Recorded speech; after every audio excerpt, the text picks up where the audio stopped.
Merci. La parole est à Madame Agnès Thiel pour le groupe UDI. Merci, Monsieur le Président.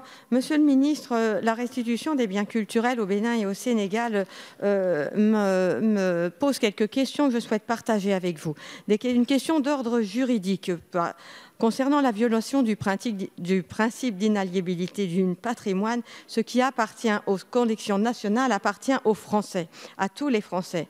On ouvre des exceptions dangereuses qui rendent donc inutiles les principes juridiques. Et si on accepte pour ces biens, pourquoi pas à d'autres? Pourquoi ne pas rendre le pont du Gard aux Romains, l'obélix de la Concorde aux Égyptiens?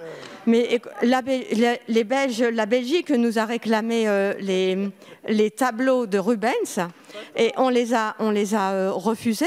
Ils avaient été conquis lors des conquêtes napoléoniennes. Ça a été refusé. Pourquoi y a-t-il une hiérarchie?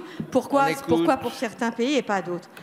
Ensuite, il n'y a pas eu de vol, c'était les butins de guerre, vous l'avez dit, et ces butins n'existent plus depuis la Convention de la Haye de 1898. Et donc, c'était fait avant. C'est juste pour remettre les choses à leur place, tout de même. Cette restitution s'inscrit dans un contexte où les revendications communautaristes semblent remporter la lutte sur la repentance.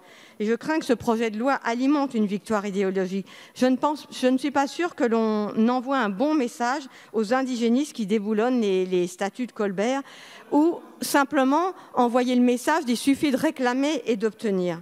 Enfin, au niveau sécuritaire, les conditions d'accueil de ces pays d'Afrique subsaharienne ne paraissent pas optimales. La zone est compliquée au niveau sécuritaire. Est-ce que ce ne sera pas comme à Palmyre, où les statues ont été détruites par l'État islamique?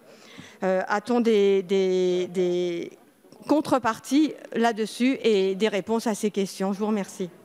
Merci. La parole est